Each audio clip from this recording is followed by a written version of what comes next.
Good morning mga boss. Napadaan naman tayo dito sa SM North. Total andito na rin naman na tayo. Mag-update na tayo kung anong kasalukuyang status dito sa ginagawang Central Terminal ng ating mass transit, ano? Dahil deserve nyo din lang naman na malaman yung kasalukuyang status nitong naturang terminal. Kaya heto, mag-update lang tayo ng kahit konti man lang. Dahil hindi naman talaga tayo ganong marunong sa pagbablog, no? So far, itong LRT Line 1 extension, kumbaga, ayan, may mga tulay na mga boss. May mga tulay na, hindi ko kasi alam kung anong tawag, exact term talaga nito. So, mayroon ng tulay na pagdadaanan ng train na nakakonect dito sa MRT Line 3 Terminal. So ito yung MRT Line 3 Terminal, ano.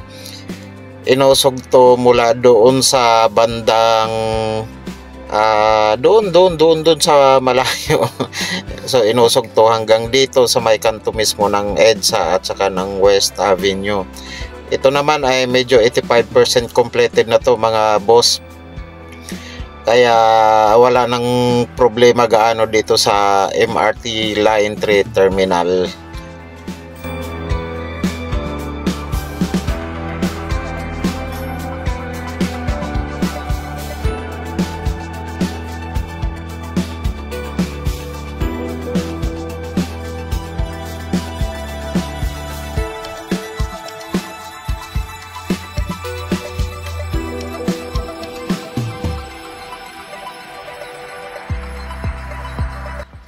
Dito naman sa portion na to, mga boss, ito tanaw nga natin itong MRT Line 7, no?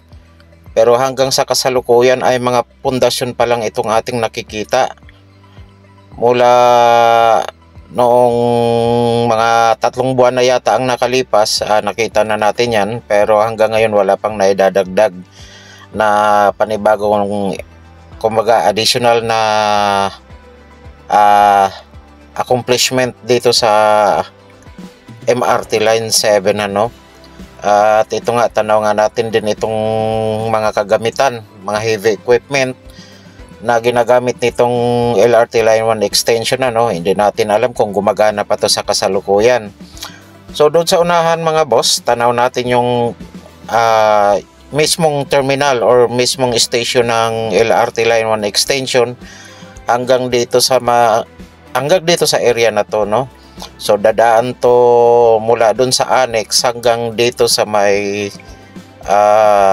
terminal mismo ng MRT Line 3. Ngayon, yun nga, kasalukuyan namang kinukumpuni ngayon. Masasabi ko siguro mga nasa 60 to 70% completed na rin itong LRT Line 1 extension.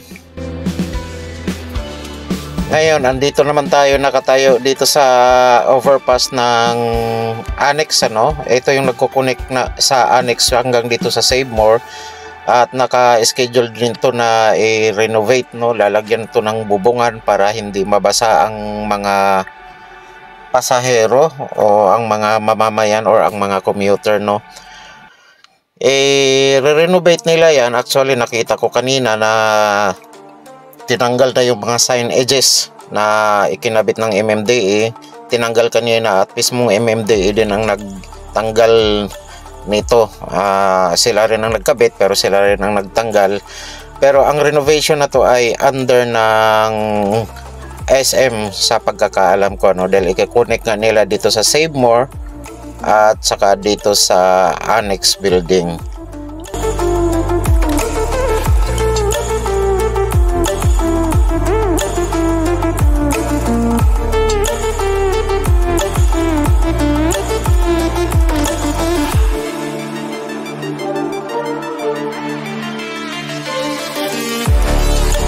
So hopefully mga boss, mapakinabangan to ng ating mga mamayan sa lalong madaling panahon, lalo na ngayon na talagang grabe ang traffic. Kahit anong araw napakatindi ang traffic sa buong Kamaynilaan. So masusolusyonan siguro to pagka napaganda na ang ating mass transit dito sa Metro Manila, at ito nga yung nakikitang solusyon ng ating mga kinauukulan na gawing centralize ang terminal ng ating mga mass transit dito sa Metro Manila.